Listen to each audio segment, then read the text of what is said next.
నువ్వే కావాలి part 43. లవ్లీను Ajay drop చేసిన తర్వాత స్టే చేసిన రిసార్ట్ అడ్రస్ నాకు వెళ్ళిన తర్వాత సెండ్ చేయి అని చెప్పి లైట్ హగ్ ఇచ్చి అక్కడి నుండి రిటర్న్ అవుతాడు. లవ్లీ గదిలోనికి వెళ్ళి ఫ్రెష్ అయ్యి వచ్చిన తర్వాత అప్పటి వరకు అజయ్తో గడిపిన క్షణాల్ని గుర్తు చేసుకుని స్మైల్ ఇస్తూ ఉంటుంది. విక్రమ్ను పెళ్లి చేసుకోవాలని అనుకోవడం కేవలం ఆస్తుందని లగ్జరీగా బతకొచ్చన్న అత్యాశతోనే తప్ప తనకు ఎప్పుడూ భావని ప్రేమించలేదు. అందుకే అజయ్తో ఈజీగా మూవ్ అవుతూ ఉంటుంది. ఇక లవ్లీ అయితే మాధవ్ ఫోన్ చేసినా రాధి లిఫ్ట్ చేయకపోవడంతో ఒక పక్క ఆఫీసుల వర్క్ స్ట్రెస్తో చిరాగ్గా ఉంటుంది మాధవ్కి. ఇంటికి రావడానికి కూడా ఖాళీ లేకపోవడంతో ఖాళీ చూసుకుని రాధితో మాట్లాడాలని నిర్ణయించుకుంటాడు మాధవ్. పొద్దున్నే లేచిన Vikram morning daily routine complete అయిన తర్వాత ఆఫీస్కి వెళ్ళి క్యాబిన్కి వెళ్ళేసరికి దిష్టిబొమ్మల గంటు మొహం పెట్టుకుని నిలబడి ఉంటాడు యశ్వంత్. సీరియస్గా చూస్తున్నా పట్టించుకోకుండా విక్రమ్ వెళ్ళిపోవడంతో ఉక్రోషం ఎక్కువై క్యాబిన్లోకి యశ్వంత్ వెళ్తే సిస్టంలో మెయిల్స్కి రిప్లై ఇస్తూ విక్రమ్ బిజీగా ఉంటే రాత్రి అంత పెట్టి ఇప్పుడు ఇంత కూల్గా ఉంటే అర్థమేంట్రా అని రోషంగా అడగగా, ఏమైందిరా ఎందుకంత ఫ్రస్ట్రేట్ అవుతున్నావు అని చాలా కూల్గా అంటాడు విక్రమ్. రాత్రి ఫుల్గా వర్క్ నాకిచ్చి చేసి పెడితే హ్యాపీగా ఫీల్ అవ్వాల్సింది పోయి డబ్బులు పెట్టి ఇప్పుడు ఏమీ తెలియని నంగిలా మాట్లాడుతున్నావు అని యశ్వంత్ అరుస్తాడు. కంప్లీట్ అయితే ఆఫీస్కి వచ్చి చెప్తే అప్పుడు సన్మానం సత్కారం చేసేవాడిని. రాంగ్ టైంలో కాల్ చేసి డబ్బులు తినే నన్ను అంటావేంట్రా అని విక్రమ్ అంటే, రాంగ్ టైం ఏముందిరా, నా చెల్లికి హెల్త్ బాగాలేదు, తను ఏమైనా ఇబ్బంది పెడితే నేను అస్సలు ఊరుకోను అని యశ్వంత్ అనగా, ఊరుకోక ఏం చేస్తావు బే అని యశ్వంత్కి హై లెవెల్లో రెస్పెక్ట్ ఇస్తాడు విక్రమ్. భావనని కూడా చూడకుండా భావనని రెస్పెక్ట్ లేదేమిరా నీకు, బంగారం లాంటి చెల్లిని నీకు కట్టుబెట్టే దాని గొంతు కోసాను అని ముక్కు చీదుగా నువ్వు కట్టబెట్టలేదు బే, నేనే కట్టుకున్నా అని సరిచేస్తాడు విక్రమ్. ఏదైనా బలైంది నా చెల్లి కదరా, నోట్లో నాలుగు కూడా లేదు, నీ ముందు ఎలా ఉంటుందో ఏంటో నా పిచ్చి తల్లి అని జాలి పడుతూ ఉంటే నువ్వు నా ముందు ఇలాగే డ్రామా ప్లే చేసి టైం తిని వర్క్ని గాలికి వదిలేస్తే మాత్రం నీ మీద తర్వాత మీ చెల్లి వచ్చి తిరిగి జాలి పడుతుంది, ముందు వర్క్ చేయరా అని అంటే, నో బావా నేను ఇక్కడే కంప్లీట్ చేస్తా అని క్యాబిన్లో ఉన్న సోఫా దగ్గర వర్క్ చేస్తూ ఉంటాడు యశ్వంత్.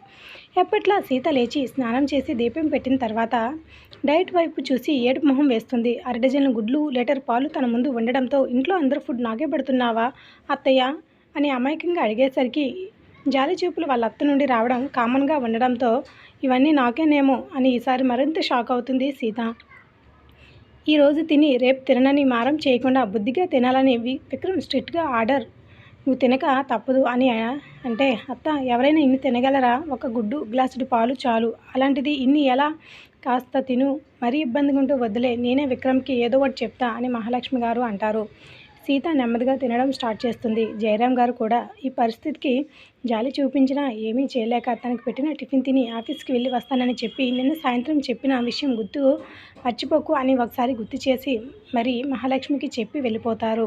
రాధి సీత అలాగే మహాలక్ష్మి వైపు చూడగా, ఏమీ లేదురా, కొన్ని పిండి వంటలు చేయాలని అనుకున్నా, వాటి గురించి మీ మామయ్య గారు చెప్తున్నారు అని మహాలక్ష్మి గారు వాళ్ళ చూపులను అర్థం చేసుకుని చెప్తుంది. అవునా అత్తమ్మ, నేను సాయం చేస్తా అని ఒకసారిగా సీత అంటే, ఒకరోజు చేసిందే నీకు పనిష్మెంట్ దొరికినట్టు ఉంది, మళ్ళీ అంత అవసరం అంటావా అని మహాలక్ష్మి గారు అనగా, సరే అత్తమ్మ పక్కన కూర్చొనైనా చూస్తాను, గదిలో ఉండి ఉండి బోర్ కొడుతుంది అని సీత అంటుంది. అమ్మ అయితే నేను కూడా నీకు సాయం చేస్తా అని రాధి అనగా, అబ్బో ఈరోజు ప్రపంచ వింతే, కిచెన్లోకి వస్తావు అంటున్నావా అనగా, అవును మమ్మీ, ఈ రోజు నుండి నేను వంట నేర్చుకోవాలని డిసైడ్ అయ్యాను, ఈరోజు కాకపోయినా అప్పుడప్పుడైనా మాధవ్కి నేను వండి పెట్టాలని అనుకుంటున్నాను. వాళ్ళ ముగ్గురు మాట్లాడుకున్నప్పుడు అక్కడికి వచ్చిన లవ్లీ అయితే, అత్తమ్మ నేను కూడా సాయం చేస్తా, కాకపోతే ఈవినింగ్ వరకు నేను గోవా ట్రిప్కి వెళ్తున్నా, మామయ్య డాడీకి ఆల్రెడీ చెప్పా, 1 వీక్ అలా వెళ్ళి వచ్చేస్తాం అని అంటే, రాధి నువ్వు కాడు నాతో జాయిన్ అవుతావా నువ్వు అని లవ్లీ అంటుంది. పెళ్ళికి ముందు స్మాల్ ట్రిప్ అని లవ్లీ అడగగా, వద్దు లవ్లీ, నాకు ఎక్కడికి రావాలని లేదు, అమ్మ వాళ్ళతో కాస్త టైం స్పెండ్ చేస్తాము, ఇంట్లో హ్యాపీగా ఉంటుందిలే, బయటికి ఎక్కడికి వెళ్ళాలని లేదు, ఇంకా బోర్ కొడితే మూవీ షాపింగ్ ఇలా ప్లాన్ చేసుకుంటా అని రాధి అంటుంది.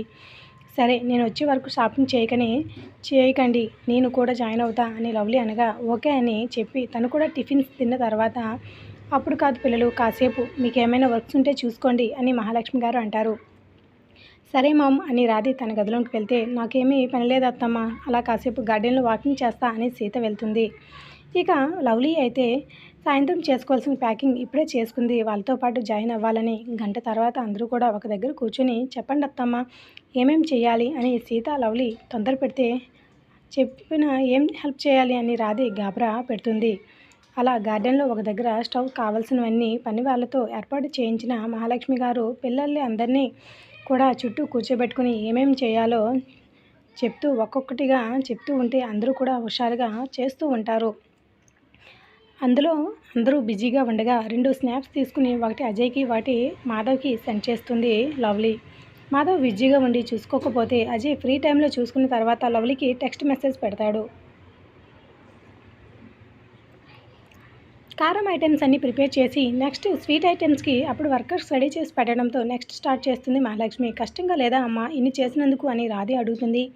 అప్పుడప్పుడు పండక్కి చేస్తా కదరా, అలవాటైపోయింది, ఎంత కష్టమైనా పిల్లల కోసం ఏదైనా చేయాలనిపిస్తుంది అని మహాలక్ష్మి గారు అనగా సీత తన ఊర్లో చేసిన పని గుర్తుకు వచ్చి తన జీవితం ఒక్క క్షణం కళ్ళ ముందు మెదిలేసరికి అక్కడ ఉండలేక అత్తమ్మ వాష్రూమ్కి వెళ్ళి వస్తానని చెప్పి అక్కడి నుండి వెళ్ళిపోయి అద్దం ముందర వెళ్ళి తనని తాను ఒకసారి చూసుకుంటుంది. ఇప్పుడు తను వేసుకున్న డ్రెస్ 5,000 ఉంటుందేమో, తన మెడలో ఉన్న బంగారము, తన మెయింటెనెన్స్ అంతా ఒకసారి చూసేసరికి పుట్టింట్లో సూర్యుడు లేవకముందే లేచి ఇంట్లో గుడ్డు చాకరీ చేసి పచ్చడి మెతుకులు తిని కాలేజీలో చదువుకున్న రోజులు, అలాగే అటు నుండి వచ్చి వాళ్ళ పిన్ని తిట్టులు, అప్పుడప్పుడు తన్నులు కూడా, ఫుడ్ కూడా పెట్టక, కోపం వస్తే ఫుడ్ కూడా పెట్టగా మంచినీళ్ళు తాగి పడుకున్న రోజులు మెదిలి మనసంతా భారంగా మారడంతో కిందికి వెళ్ళలేక అక్కడే బాల్కనీలో కూర్చొని ఆలోచనలో ఉండిపోతుంది.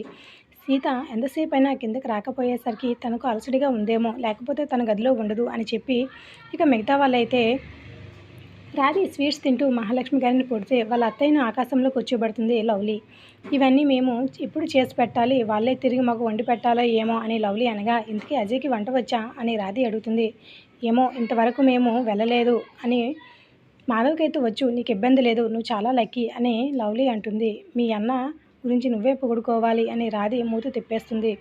ఏం తప్పేమన్నాను, మా అన్నయ్యకు ఉన్నదే కదా చెప్పాను అని లవ్లీ అనగా మా అన్నయ్య కూడా చాలా మంచివాడు, నిన్ను అర్థం చేసుకోవడానికి ప్రయత్నిస్తూ తనకున్న టైంలో నీతో టైం స్పెండ్ చేస్తూ ఉన్నాడు, నీకన్నా మీ అన్నకన్నా మా అన్నయ్యే బెస్ట్ అని అజయ్ని సపోర్ట్ చేస్తుంది రాధి. అబ్బో అని లవ్లీ అనగా ఏమీ నిజం కాదా అని రాధి అంటుంది. నిజమేలే, మీ అన్నయ్యలు చాలా గ్రేట్లే అని లవ్లీ అంటుంది. చకచక మహాలక్ష్మి గారైతే త్వరగానే వంటలన్నీ పూర్తి చేస్తుంది. సాయంత్రం మాధవ్కి అలాగే అజయ్కి ఇంటికి రమ్మని డిన్నర్కి ఇన్వైట్ చేస్తుంది మహాలక్ష్మి. అత్తమ్మ నేను ఉండటం లేదు కదా అని అజయ్ గారు ఫీల్ అవుతారేమో అని లవ్లీ అనగా వెళ్తున్నావని చెప్పావు కదరా అబ్బాయికి, ఇబ్బంది లేదులే నువ్వు వెళ్ళు, తను విక్రమ్ ఫ్రెండే కదా అత్తమ్మ, నేను వెళ్ళి కాసేపు రెస్ట్ తీసుకుని వెళ్తాను అని చెప్తుంది. సరే సరే అని చెప్పి వాళ్ళందరూ అక్కడవన్నీ క్లీన్ చేయమని మహాలక్ష్మి గారు చెప్పి లోపల చేసినవి పెట్టడంతో రాధి అలాగే మహాలక్ష్మి గారు కూడా వాళ్ళు కాసేపు రెస్ట్ తీసుకుంటారు.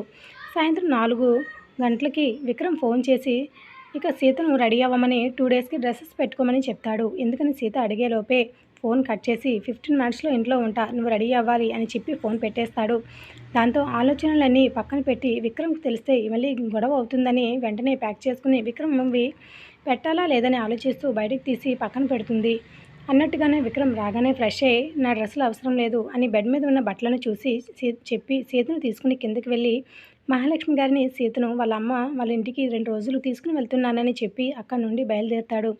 నైట్కి వచ్చేస్తానని చెప్పి మరీ వెళ్తాడు. అజయ్ మాధవ్ వస్తున్నారని తెలిసి ముందే సీతకి కావాల్సినవన్నీ తీసుకుని కారులో పెట్టడంతో సీత కారు ఎక్కగానే నేరుగా గంటలో వాళ్ళ ఇంటి ముందు ఉంటారు.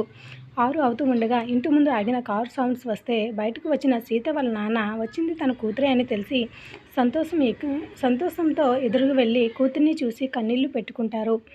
సీత వాళ్ళ నాన్న రాఘవతో కాసేపు మాట్లాడిన తర్వాత విక్రమ్ అర్జెంట్ వర్క్ ఉందని రిటర్న్ అవుతూ సీతను జాగ్రత్తగా ఉండమని తను తెచ్చిన ఫుడ్ ఐటమ్స్ సీత చేతిలో పెట్టి ఏది మిస్ చేయకు మరీ చెప్పి రిటర్న్ అవుతాడు. పుట్టింటికి వచ్చిన సంతోషంగా ఉన్న విక్రమ్ తనని అలా వదిలి వెళ్ళడం సీతకు అస్సలు నచ్చదు. కానీ ఏమీ చేయలేక మౌనంగా ఉండిపోతుంది.